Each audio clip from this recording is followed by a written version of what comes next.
Hello everyone, Joy here. I'm back with this week's Minimalist home tour. In this week's home tour, you'll be able to see I've actually decluttered a lot of clothes. I'm not going to go through my closet and show you which ones I've decluttered. You'll just be able to see that it seems pretty empty. And that's something that I want to talk about this morning. The reasons why I've decluttered perfectly beautiful clothes. And the thing is, if y'all been watching my channel, you know there's a video somewhat recently where I tried on every single one of my outfits. And you can see me celebrating the beauty of these clothes and how I feel in them and so on and so forth. But why it's time to say bye to these clothes. And the reason why I've decided to declutter perfectly good clothes, I'm going to put them in the donation bin, is because I was sort of a little bit stressed. As y'all know, last week, the week before and things like that, I was a little bit sick. And consequently, I couldn't really clean my place. And a lot of my clothes started piling up because I still had to wear nice clothes to go to work, to go to school and things like this. And they were adding a lot of stress in my life. And I haven't been able to go to the gym for a couple weeks, and that's also kind of messed with, I suppose, my mental space and my physical capacity and things like this. And then I was sort of thinking the reasons why I love clothes. And even as a minimalist, I always say I like to look good, and it's part of my job to look good, so on and so forth. And I realized one of the primary reasons why I like to dress up and like to look good in my clothes is because, first of all, I think it invites the level of respect that I want from others. I do not want to be seen with pity or contempt or disrespect. And I think anybody can relate to that. None of us like feeling like that, right? And because I'm a young woman who's living in Korea, the outward image definitely matters here as well as anywhere in the world. And especially as a small business owner, as a woman also, there are some level of disrespect that I gotta put up with that I feel like, honestly, aside from victim mode, that I honestly feel like I wouldn't have to deal with if I was men running a business along the same line. And one of the things is that I have to almost be perfect and even cover up more. And be elegant and presentable and stuff like this, right? And I cannot just wear a t-shirt and a nice watch and work and still expect level of respect and things like that. So I guess in a way I was trying to communicate that I do value myself despite of being easy to smile and, you know, seemingly approachable. Just because I seem kind or nice or even naive doesn't mean I should, you know, be treated with disrespect. And that's just the way I feel. And another reason, honestly, is to appear attractive, of course. And, you know, I like to feel like I'm a beautiful woman on the outside as well, and maybe even fall in love someday. You know what I mean? Still haven't given up hope on that department yet. Yeah, I suppose those are the two reasons. I wanted to feel respected by myself and by others. And I also wanted to feel attractive. That's why I like clothes, because I feel like it gives me some of those. And now a little disclaimer, I haven't decluttered all of my clothes. Of course, I have some nice ones as well, but I've decluttered a good chunk of them because I feel like I'm a little tired of maintaining them. And also, I sort of looked away from my material possession. And I was wondering, could I get the respect and feeling beautiful and, you know, being attractive without attaching those qualities to my clothes? And I realized, you know what they say, you know how we define beauty is outward and inward, right? And I felt like I didn't feel beautiful despite of having all these clothes because I was sick and I didn't go to the gym and my mental state wasn't in the right place. Instead of having more clothes to demand respect or demand love or demand attraction from others, what if I worked on things that matter a little bit more? What if I took some time to reconnect with my body, to start taking care of my health more, and even be a nicer person? I realized because I'm so stressed with school stuff, work stuff, and cleaning and even sickness, I wasn't really able to work on my soul, so to speak. I wasn't really able to read books as much as I want to and go out in nature. And those things I've noticed in the past whenever I would do a lot of reading or consciously, go out in nature and reflect on my actions and my thoughts, and try to work on my soul a little bit. I noticed those things actually do invite respect, at least from people who matter, right? I mean, there will always be people who would only judge you based on your outward qualities, but a lot more people can sense it when I'm being more mature and when I'm being more, not mature, but when I'm being more in touch with my conscience and when I'm actually being a good person with good thoughts. And those things are more of an internal work than external. And I realize instead of trying to attract these things externally, perhaps I could still work on my inner and outer appeal by working on myself, but in the areas that matter. For instance, everybody likes it when someone's healthy and happy. That's a very attractive quality. So instead of trying to wear a sexy or hot or expensive clothes to attract the potential mate, what if I just work on my body more? What if I work on my soul more? What if I, try and do things that make me truly happy? And I feel like happiness could invite attraction.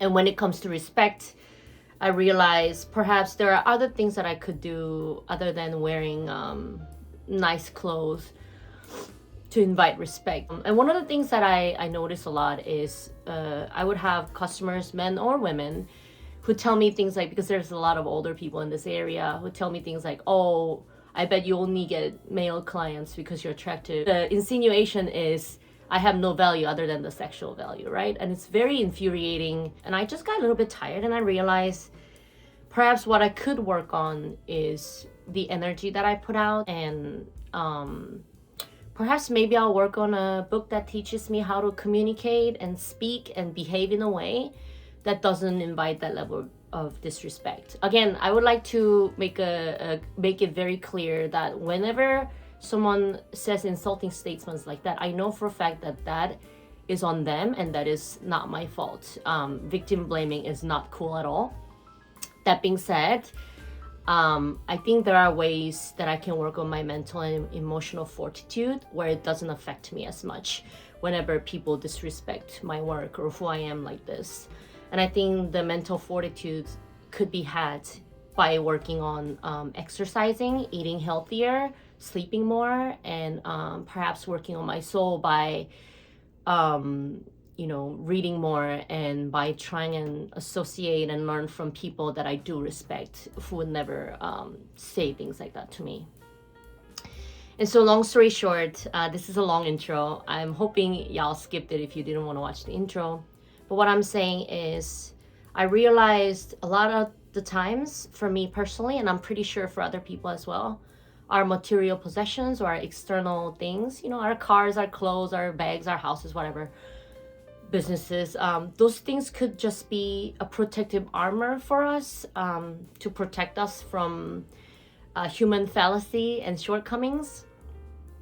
And I realize there are other ways to protect myself that could start from inside myself, that could start from non-material places. And I think one of the things that I will work on is my mental state. And in order to do that, for me, I know some of the things that do work, which is exercise, eating healthy, and perhaps even meditating. When I say meditation, I don't really just mean I listen to like guided meditation or I pray or anything like that. But I think there's a reason why a lot of people do things like praying or going to meditation retreat or things like that, because I think there's like an underrated value in sort of pausing and reflecting. And a lot of times when we pause and reflect, kind of like how I've done this week when it comes to my clothes and things like that, it sort of helps you focus on what really matters. And in my personal experience,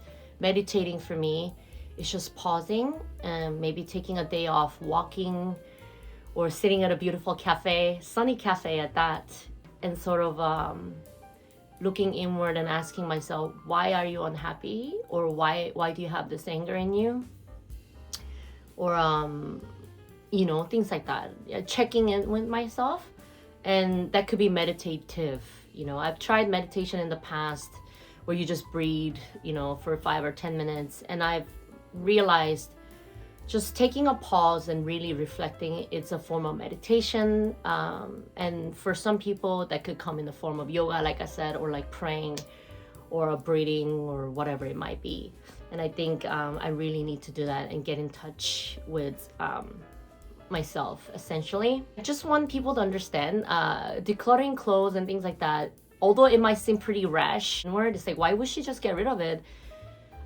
Usually anytime that I have an item in my life, my brain is already thinking about whether or not I'll keep that, right? It's, you know, I'm just more used to decluttering things, let's say, than people who's not used to decluttering things. And I honestly believe minimalism is just a tool, and it's also practice, and you can get better at it, really. And I just happen to practice it a bit more and focus on it a bit more than someone who wouldn't call themselves a minimalist or something like that. So anyway, I digress. My point is, I think I need more space in my life, mental and emotional space, in order for me to invite back respect and happiness and health and even feeling beautiful, which I wasn't feeling very beautiful for the last couple of days.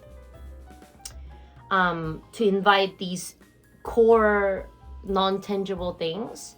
And I think for me, by removing some materials that I used for a brief while as sort of a protective armor, or like a short-term solution to making me feel respected and loved and things like that. By removing these short-term solutions, at least some of them, I can actually start working on a longer solution in order for me to get to that state of happiness, which I think I'm genuinely happy when I'm always working towards something, a bigger cause, a better goal. And I am happy when I feel beautiful and respected. And I think one of the best ways for me to do that is to respect and love myself first. And, you know, in order for me to do that, I really shouldn't rely on a couple of fabrics, and I should really just work on, you know, respecting my body again, and respecting my my brain again, and respecting my heart again. And I think that's the goal that I'm going to do for this week. Now, this was a very, very long intro. I'm not going to edit out too much. I hope y'all like this intro.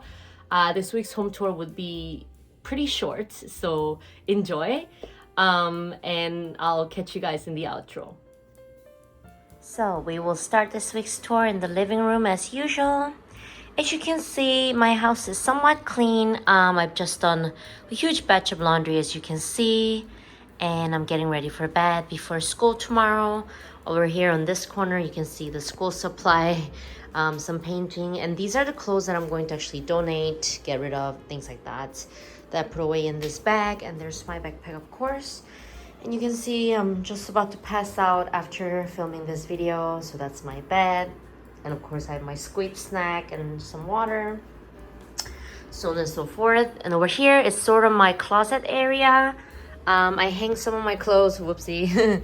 The folded clean laundry goes in there, and the laundry that's dried but not folded yet, I usually put in this little Amsterdam bag right here in this corner.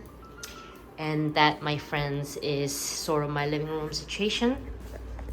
And we'll move over here. You can see I have my little hat and a hair curling iron over there. I just want to mention briefly, all my current clothes for this season are out here. You can see this one's somewhat new, but you can see I don't have that many clothes for hot weather, which is for this season. Any winter clothes I actually keep in that little suitcase down there. So these are all the clothes that I own for warmer season. And you can see I need to throw out some food trash, clearly. I need to start cooking more, which I haven't done yet. But as I mentioned before, that is sort of my goal. And down here in my fridge, you can see a bunch of food stuff. And it shows my resolve that I want to start cooking more. And some of these side dishes are from my family when I went to visit them. And yeah, and we will move into the bathroom. It's a little bit wet right now, my apologies. But I just took a shower. And over here in this corner, you can see my shampoo and conditioner, and I have a foam cleanser to remove makeup. And this is Korea, so it's a wet bathroom, so you can see the shower head over there on that corner. And over here in the cabinet, not much. I have a bit of a dry skin, so immediately after shower, I like to put on a little bit of watery type lotion, and then I put on some face cream and body lotion. Of course, toilet paper in here, and then toothbrush, toothpaste, and this spot Vaseline cream for dry areas that I have.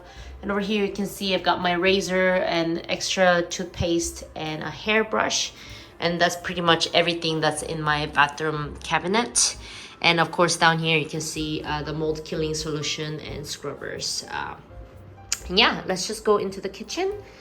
And clearly I need to throw out a huge bag of trash, but I'm gonna fill it to the brim before I throw it out. So in some of my tours I actually kept the trash bag in there, but that's really literally just about to be thrown out, so I keep them out here. Usually before they fill up this much, I would keep them down in this cabinet on this left corner, as you can see. And over here, you can really see what's down here. Just my food trash bag, my pair of boxing shoes, and a bug spray, and that's literally it. Down here, nothing in this cabinet. You can see the remnants of my cooking over here. Again, more remnants of my cooking. I actually got myself a new pan. It's a little bit deeper one because the other one I didn't wash in time, and it had some kind of mold in it, and it was about time that I changed my pan anyways. So I just got the same exact type of pan for cooking on induction. And over here, we'll move into my kitchen closet. It's not very organized right now, but as I always mention, I keep a bunch of miscellaneous items, even some money in this little tin can. And then over there is my bags and bug killing solutions, rice packets, so on and so forth. I just keep anything that I can sort of tuck away in here. And I just remember I have not thrown out those papers yet, but nothing much in there. And that's about it. So that was my minimalist home tour for this week. I hope y'all liked it. If you liked it, please like and subscribe, and I'll catch you guys next time with more content. Bye! Mwah.